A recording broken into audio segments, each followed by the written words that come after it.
Renda fixa. E aí, o que esperar? O que está acontecendo no cenário da renda fixa? Pré-fixado, inflação? Eu sou a Raquel de Sá, estrategista de investimentos do Research da XP, e esse é mais um Expert Drops, aquele seu podcast preferido que conta tudo o que aconteceu no Brasil e no mundo por meio de relatórios e conteúdos do time de Research da XP. E no episódio de hoje, eu tenho aqui comigo a Camila Dolly, a nossa head de análise de renda fixa aqui do Research da XP, e ela vai contar pra gente um pouco sobre o cenário da renda fixa, né? O que a gente tá vendo em termos de spreads, em termos de fechamento de curva, né? Ou abertura de curva, e o que esperar para as principais subclasses dentro da renda fixa, dito pré-fixados, inflação. Então é isso, sem mais delongas, eu vou chamar aqui a minha convidada. Obrigada, Cá, por estar aqui com a gente de novo. Você já veio no episódio do Drops há um tempo atrás, falar de um relatório especial, e eu achei que estava na hora da gente falar de renda fixa. Já falamos muito de bolsa, internacional, cenário, então agora eu sei que renda fixa é bastante queridinha dos investidores brasileiros. Temos uma Selic a 15% ao ano, então é claro que a renda fixa continua sendo um destaque. Então, bom, se você puder dar um panorama geral do que aconteceu na renda fixa, acho que nos últimos 2 meses, né, mas no último trimestre, né, o que a gente teve de descompressão de risco, maior risco, o que a gente viu de uma maneira geral? Bom, primeiro, obrigada pelo convite, sempre bom estar aqui, e acho que sempre vale falar de renda fixa, né? Claro que eu sou suspeita, mas na nossa visão o cenário continua favorável também para a renda fixa, é isso, né? Nunca é um só, a gente sempre fala da diversificação, mas eu acho que se a gente pode falar que além de incerteza, que acho que é a grande palavra do ano, é que tá meio bagunça, né? Então, quando a gente olha lá fora, a gente tem toda essa discussão em torno das tarifas do Trump, que agora se voltaram mais aqui para o Brasil de uma forma bem pronunciada, vamos colocar assim. Isso, óbvio, mexe no mercado brasileiro, fora as questões locais mesmo, né? Que a gente está mais do que munido de informação que vocês sempre também trazem aqui. Então, tudo isso coloca ali uma movimentação na curva, tá? Mas essa movimentação é para cima, para baixo, tá melhor, tá pior. Então, a gente sempre faz essa comparação em relação a outros períodos, claro, passados. Quando a gente olha a curva hoje, ela tá muito mais fechada, como a gente fala, do que 6 meses atrás, por exemplo. Né? O que isso significa? Que o mercado ele embute menos prêmio de risco hoje para o futuro do que já embutiu anteriormente. Isso quer dizer que a gente está num super cenário? Não. Então, até quando a gente olha ali essa curva, né, o que ela conta para a gente? Que o mercado precifica para os próximos muitos anos uma Selic em torno de 13%. Assim, é claro que aqui já tem a Selic, mais um prêmio de risco, mas ainda assim, a gente está falando de 13%. Ad eterno, Ad né? eterno. Ad eterno. Isso é sustentável, né? Vamos lembrar que quando a gente olha um nível como esse de juros, até quando a gente fala de juro real, que está aí sempre, já faz um tempo acima de 7, ou rondando ali esse 7, é o governo que está pagando uma dívida nesse patamar. E uma dívida muito mais alta, né? Muito maior do que a gente tinha quando a gente já teve esse patamar de juros, né? A gente já teve, não, mas os juros já foram mais altos que isso, já chegaram a 16, 17, sim, mas a nossa dívida era 40, 50% do PIB. Não era onde ela tá hoje, né? Tipo, perto de 80, a gente tá em 77, se eu não me engano, né? Exato. Então é a mesma lógica quando a gente pensa nos nossos investimentos, né? A gente colocou um dinheiro ali e ele vai rendendo aquela taxa. A dívida do governo também, né? Como você falou. Só que ele deve. Exato. A dívida do governo, que já está maior, está rendendo ou sendo acumulada a uma taxa muito maior. Então, isso é risco também. Então, resumindo, voltando tudo aqui que eu estou falando, apesar dessa curva de juros estar mais fechada do que 6 meses atrás, a gente continua ainda com um cenário de risco elevado. E daí para a renda fixa, né? Tudo isso tem efeito direto sobre a renda fixa, né? Então, lembrando que todos os ativos aqui, quando a gente investe nessa classe, eles partem, né, as taxas partem das taxas do governo. Então, hoje a gente tem a Selic a 15, tem a perspectiva de cair a partir do ano que vem, mas ainda assim um pré-fixado parte de uns 13% por conta dessa expectativa do mercado. Porque o risco soberano é o menor, né? Muita gente esquece desse pequeno detalhe, né? De que em todo o país o risco soberano ele é o menor porque o governo pode emitir dinheiro. É uma boa solução? Não é uma boa solução, vai dar inflação. Mas ele tem essa opção, né? Ainda mais falando de uma dívida que é bem real, uma dívida que é em moeda doméstica. Exatamente. Então, a taxa livre de risco aqui no Brasil é o título soberano, né? Exatamente. E eu sei que pode parecer meio, não sei se é contraditória a palavra, né? Mas é isso. Nossa, mas o Brasil, o risco soberano é o menor.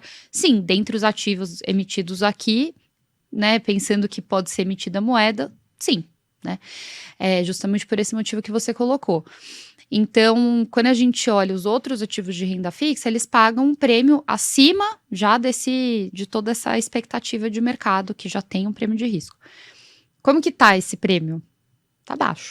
O tal do spread, né? O que aconteceu com os spreads? Ele caiu, ele recuperou? A gente estava esperando uma recuperação desses spreads, né?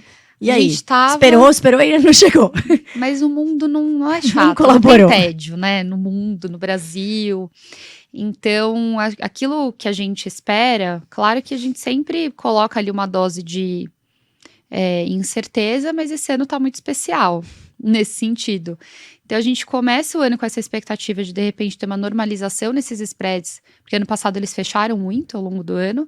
A gente falou, poxa, acho que e final do ano, abril, em relação ao que a gente estava vendo nos outros meses, a gente falou, poxa, será que vai ficar um pouquinho mais alto, né, em linha com dezembro?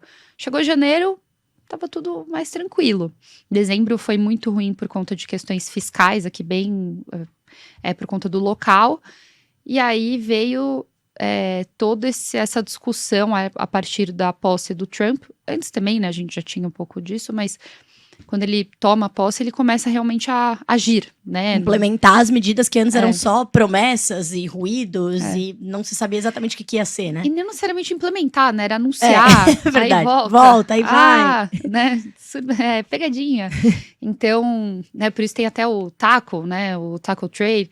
Enfim, então a gente tem todo esse contexto e em cima disso a gente teve as mudanças nas regras dos títulos isentos, a proposta de mudança nas regras dos títulos isentos de renda fixa. Então, LCIs, LCA, CRIs, CRAs, debêntures incentivadas, que, sendo aprovadas, a gente tem essa mudança a partir de 2026, né, 1º de janeiro. Ou seja, tudo que é estoque, tudo que a gente tiver no mercado até dia 31 de dezembro, continua isento, né? O que é isento, obviamente.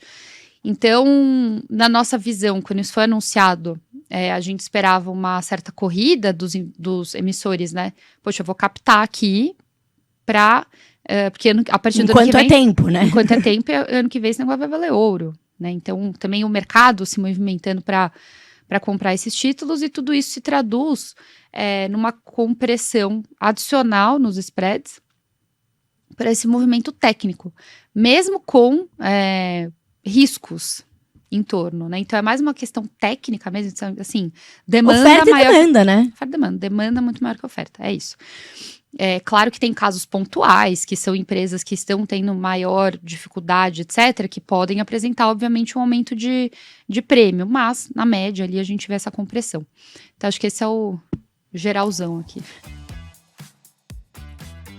Não, perfeito. Eu acho que isso se encaixa muito, né? A gente fala que de tédio, o analista brasileiro, ele nunca morre, Jamais. né? Jamais.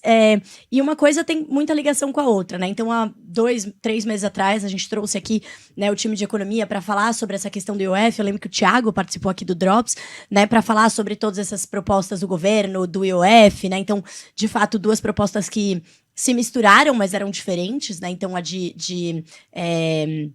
de aumento da alíquota do IOF para alguns, para principalmente transações internacionais, e aí a parte da Previdência entrou, não entrou, etc. E aí, em separado, tinha essa outra medida, né, essa outra medida provisória que tratava de mudanças na regra de isenção para alguns títulos de renda fixa. E aí vale dizer que tudo isso cabe no contexto de endividamento. Que era o que a gente começou lá atrás, né? O que você estava falando sobre o endividamento, o peso da dívida e quanto ela custa. Por quê? Porque isso é o governo tentando achar mais fontes de arrecadação, né? Então, se você não isenta, você cobra, certo? E isso vai o quê? Para os cofres públicos. Então, não é... A gente fala que a tributação, ela tem sempre dois sentidos, né? Ou o sentido mais regulatório. Então, eu vou tributar, por exemplo, esse tipo de alimento, né? O cigarro, por exemplo, né? A tributação do cigarro mais alta do que outros bens é regulatória, né? É coercitiva em certo ponto, que é para você desincentivar o consumo. Nesse caso dos títulos isentos, não é para desincentivar o investimento em renda fixa, é basicamente para aumentar a arrecadação, né? E isso teve desdobramentos e impactos diretos no mercado de renda fixa. Então, de fato, tem muitos investidores vendo, a gente está vendo títulos aí, tanto CDI+, quanto IPCA+, pagando até menos do que o soberano, é isso que a gente tem em alguns casos no mercado? A gente chama, claro que pode ter o spread negativo e ter a B careca, né, que a gente fala. Então, é como se pagasse, no caso dos títulos atrelados ao IPCA, é quando não tem spread. Por que isso acontece? Mas, uma empresa emite aqui a mesma taxa do governo? Não. A gente tem que lembrar que isso seria um título isento, então a gente teria como se a gente voltasse o imposto ali, que a gente chama de gross-up. Tem cálculos para fazer isso, enfim, é por isso que a gente conta também com a ajuda dos investidores, especialistas, para fazer esses cálculos para a gente, mas o ponto é esse, realmente, com essa compressão toda, é inclusive possível que a gente encontre esses títulos rendendo abaixo da NTN-B, se a gente não considera a isenção, né? Voltar ali o imposto. Todo esse movimento, realmente, a gente tem visto mais, principalmente no primeiro momento, né? A gente viu mais ali nos títulos isentos, de fato. Mas o que a gente fala também é que, apesar dessa corrida dos emissores, vamos aproveitar, etc., as empresas não vão emitir infinito, né? Elas também... nem podem até, né? Elas têm travas e, enfim, elas sejam internas, sejam por escritura... E lastro, o que é isso, né? Então, para emitir um CRI, eu preciso ter um lastro de um crédito imobiliário ali. Então, chega uma hora que isso também acaba. Então, óbvio que as empresas, a gente fala, é uma corrida, dá a impressão que, nossa, esse mercado vai explodir esse ano, né? Ano passado já foi, assim, um recorde de emissões histórico. Pode ser, sim, que a gente veja essa corrida, né? A gente viu já um pouco. Mas calma, não é também, meu Deus do céu, tá? Então, isso tem um movimento aqui no mercado e tem outro componente que é o próprio juro da economia. Então, normalmente, quando a gente vê uma queda de juros, a gente vê um aumento de spread, até porque o total ali que a gente vai receber precisa fazer um sentido. Também não faz sentido numa economia que a gente tem um juro real de 7,5, ter um spread de 7,5 também, num high grade, né, numa empresa de baixo risco. Então, tudo isso vai se conversando, mas realmente a gente tem esse spread um pouco mais baixo, o que não significa que não haja oportunidades. Acho que isso aqui é um ponto importante aqui também para frisar. Isso que eu ia te perguntar. Então, nesse cenário de spreads baixos, o que vocês têm recomendado dentro das carteiras recomendadas? Sair do crédito privado? Não. Tem também oportunidade? Ir mais para o título soberano? O que vocês estão vendo desse equilíbrio? As nossas carteiras, a gente busca fazer um mix, né? Então, tem título público, privado, bancário, CDI, PCA, pré, durations diferentes. O que a gente viu recentemente é que tem muito título mais longo no mercado secundário ali, né, sendo ofertado. E a gente toma um pouco de cuidado, até porque as nossas carteiras e os nossos materiais todos que a gente leva, óbvio que a gente não consegue fazer uma coisa, como posso dizer, artesanal ou... Perfeito, para cada um títulos, exato.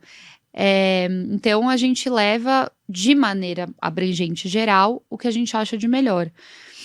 Então, recentemente foi isso, né? Títulos muito longos, então quando é muito longo a gente prefere um risco mais baixo em termos de emissor, né? Então, uma empresa mais redonda, que realmente não tem ali pontos importantes de atenção. E também, claro, né, adequadas às recomendações de alocação, né, em termos de percentual e de duration. E faz pouco tempo que a gente também aumentou um pouquinho em pré, né, essa recomendação. IPCA continua pra gente principalmente para longo prazo, né, uma boa opção. Então, estruturalmente não mudou muita coisa, né? Mas claro que a gente precisa continuar acompanhando, porque pode ser que num mês ou no outro tenha uma oportunidade de curtíssimo prazo, ou um setor que, putz, talvez aqui não seja o melhor para eu alocar, posso esperar um pouquinho mais. Então, acho que até trazendo um pouquinho do porquê que, mesmo a gente falando, parece até que a gente fala há muito tempo a mesma coisa, é a mesma coisa, mas né, com pero pequenas não mútil. nuances, sim. Exato, tem essas nuances que servem também para a gente identificar até o emissor que a gente quer, etc. Então, acho que nas carteiras a gente tem trazido essa quebra, né? Então, para prazo mais longo IPCA, um pré pode fazer um pouco mais de sentido agora, e para curtíssimo prazo, para liquidez, o pós-fixado sempre, né? O mais conservador. Perfeito, é o que a gente tem falado, né? De fato, você bem lembrou, na nossa carteira de alocação, a gente aumentou no mês passado, né? Em julho, a gente aumentou um pouco a alocação em pré, justamente pelo fato de que agora a gente viu essa descompressão de risco. Qual que é o risco do pré, né? O principal risco do pré é ele ficar abaixo do CDI ou abaixo da própria inflação, né? Num ambiente de muito risco fiscal e de curto prazo de inflação.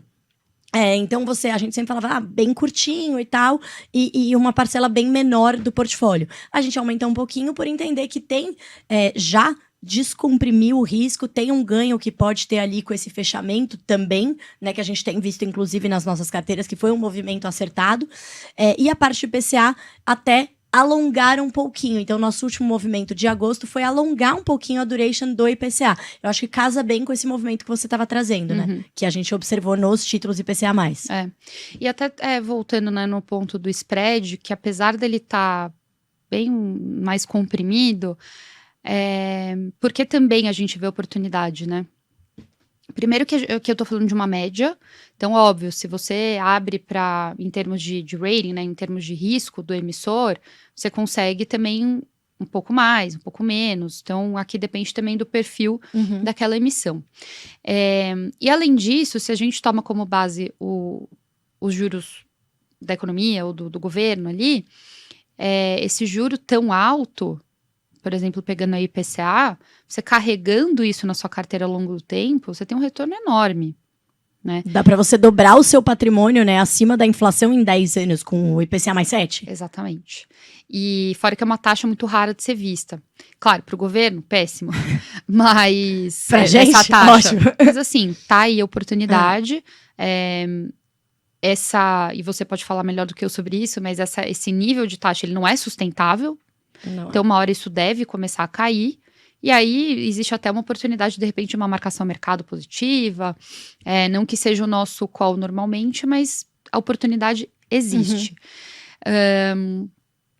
E o ponto aqui também das empresas é identificar aqueles setores que são mais defensivos, empresas que vão melhor, mesmo em setores talvez não tão defensivos, mas uma empresa muito redonda. Tem alguns sinais ali que a gente pode observar do ponto de vista de crédito. A empresa tem muita dívida, está muito alavancada. Então, e a gente busca ajudar nessa identificação através dos relatórios, né? E, claro, da carteira.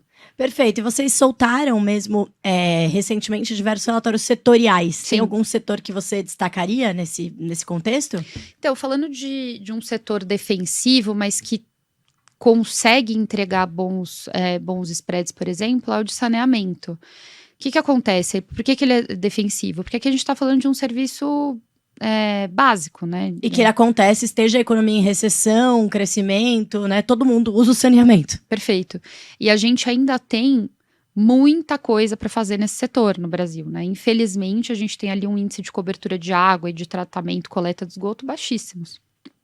Então, nos últimos 5 anos, a gente teve um desenvolvimento desse setor em termos regulatórios, então atraindo mais a atenção, né, da iniciativa privada, que é através disso que a gente vai conseguir ampliar toda essa cobertura que a gente precisa.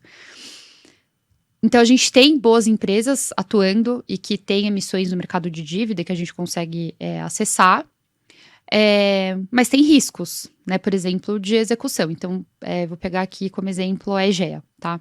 Deixando claro, isso não é uma recomendação de investimento. É só um exemplo. Estou aqui trazendo a nossa visão, né? Perfeito. Para exemplificar o que está acontecendo no setor. Então, a Egea é um player que está há muito tempo no mercado. ela tem vários ativos em diferentes regiões do Brasil e nos últimos anos ela entrou em grandes leilões de concessão, né? Então, como que e que isso significa quando uma empresa entra em muitos leilões? Ela precisa pagar a outorga e depois fazer os investimentos previstos naquele contrato, né? Que são de longuíssimo prazo, normalmente, longuíssimo prazo. Então, a concessão normalmente ali uns 30, 35 anos. Então, normalmente a dívida também é de longo prazo, isso é um ponto positivo. Mas a empresa vai ficando mais alavancada, né? Então, Então, vamos lá. Finge que eu sou uma empresa de saneamento, comprei, né, ganhei um leilão, paguei a outorga, e agora eu preciso fazer esses investimentos. Tá, mercado, eu preciso disso, tanto, beleza. Vou começar a investir. Só que até esse investimento dar o meu retorno, vai demorar um pouquinho. E vai ter um momento que você vai estar com mais dívida do que você vai estar entrando de caixa, né? Normalmente é isso, mas no sentido de pagamento ali, demora um pouquinho, né? Você vai ficar mais alavancado, isso significa que a sua dívida líquida ali, descontando caixa, tudo em relação ao seu resultado, vai ficar mais apertada. Até você começar a ver esse fluxo de caixa mais constante. Então, por conta desse risco que tem ainda de execução, né, de construção ali dessas obras, dos projetos, esses são papéis que normalmente conseguem pagar um prêmio maior, mas que a gente, entendendo que a empresa é redonda o suficiente para entregar esses ativos de forma né, redonda, de novo, né? Então, de uma boa maneira, no prazo esperado, etc. Com certa previsibilidade. Eventualmente, o risco dela vai diminuir. E aí, aquele prêmio gordinho ali que você comprou vai fazer sentido. Perfeito. Né? Vai até ser melhor do que você vê hoje. Mas é isso, existe risco. Perfeito. Tá? Então, dentro de um setor mais defensivo, você consegue encontrar cases que entregam um spread maior por conta de um risco maior também, talvez temporário. De novo, o exemplo que eu peguei aqui não é uma recomendação, mas a gente tem relatório que fala exatamente isso que eu falei, e que mostra esses índices de crédito um pouco mais estressados no momento, mas que, à medida que a empresa consiga entregar esse turnaround, que a gente fala, né? Então, essa melhoria ali desses ativos, ela consegue melhorar esses índices. Então, muito bom. Olha, eu acho que a gente conseguiu cobrir bastante aqui, né? Até mais do que a gente estava esperando, falando também de setores, né? Dos diferentes indexadores. Tem alguma outra coisa que você acha que a gente não tratou aqui que vale o investidor ficar de olho aí para os próximos meses em termos de renda fixa? Acho que continuar de olho nessa questão, né, da discussão das mudanças de tributação é importante. Até porque ainda precisa ser aprovada no Congresso, né? Porque está rodando como uma medida provisória. E medida provisória pode cair. Perfeito. Né, se ela não for votada pelo Congresso ou se ela for votada para queda. Perfeito. E assim, a gente está sujeito a mudanças, né? Na renda fixa, a gente está sujeito a mudanças regulatórias, para a classe, para os setores, para as empresas. Então, a gente precisa ficar de olho, né, e de ouvido aqui no podcast para saber o que está mudando.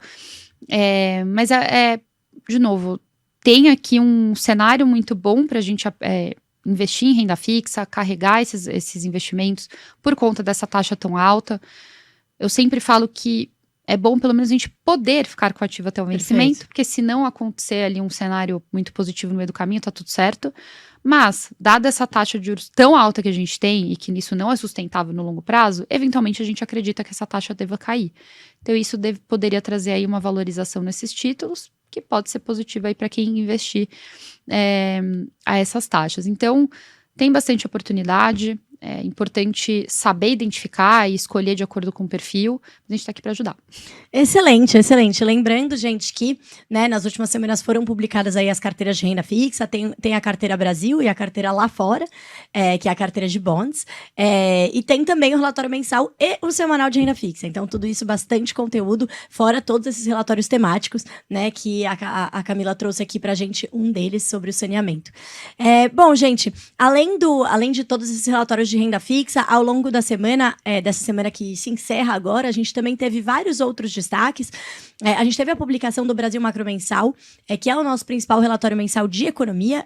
Se vocês querem saber mais detalhes de por que a gente revisou a nossa projeção de PIB para baixo, foi a primeira revisão que a gente fez baixista em muito tempo, porque a gente manteve a nossa Selic, né, a projeção em 12%, né? Confiram lá soltamos um podcast ali no o Econocast, em que esses temas são discutidos no detalhe. Também temos, claro, o relatório que foi publicado. Outro destaque dessa semana foi o IPCA, né? Saiu o IPCA referente a julho, foi um dado mais baixo do que o esperado.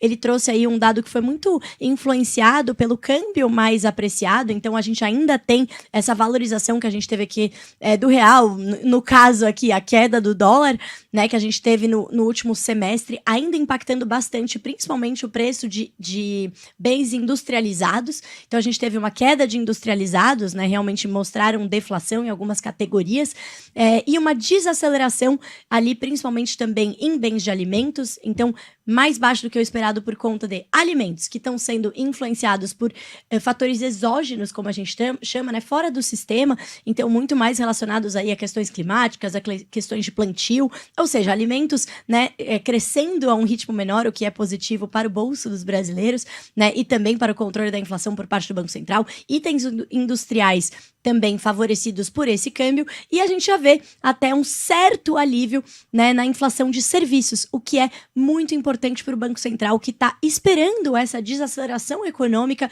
justamente para permitir um início de um ciclo de quedas da Selic, mas que o Banco Central já tem sinalizado em suas últimas comunicações que vai esperar os dados, vai esperar ter bastante materialização desse enfraquecimento da atividade. Vale dizer que nessa semana a gente também teve dados da pesquisa mensal de serviços, né, e também de varejo, ou seja, as duas mostrando, enquanto varejo e produção industrial, que já tinha sido divulgado na semana anterior, mostraram uma retração, principalmente daquelas atividades mais relacionadas ao quê? Ao crédito. Então, olha aí, tudo a ver com essa Selic, né, a política monetária apertada fazendo efeito. O setor de serviços está mais resiliente, que é mais ligado justamente aí à renda da população, que continua em alta com o mercado de trabalho aquecido. Então, o Banco Central, munido de informações aí, né, de uma inflação que começa finalmente a ceder, a atividade econômica também começa, mas ainda com sinais de resiliência em alguns lados, né, principalmente aí setor de serviços e mercado de trabalho. Então, nessa semana, a gente viu justamente essa precificação no mercado de renda fixa com a curva, né, fechando um pouquinho ali na parte mais curta, né, justamente esperando já um início de ciclo de cortes, mas na parte mais longa, continuando ali precificando riscos fiscais e também expectativas de inflação que continuam no horizonte relevante lá na frente, ainda, né, desancoradas em relação à meta. E por último, na parte corporativa, a gente teve essa semana também a divulgação de uma série de resultados corporativos, incluindo no setor financeiro, tivemos Nubank, tivemos Banco do Brasil e mais uma série de empresas aí do setor varejista. Então, a temporada de resultados aqui no Brasil a todo vapor e a temporada de resultados lá fora também se encerrando, mas com nomes importantes reportando aí nesses últimos dias. Então, bastante conteúdo para vocês acompanharem no nosso site de conteúdos aqui da XP. Então é isso, pessoal. Eu acredito que esses foram os principais destaques dessa semana. Por hoje eu fico por aqui, então muito obrigada mais uma vez à participação da Camila. Obrigada. E como sempre, a gente se fala, a gente se ouve e agora a gente se vê na semana que vem.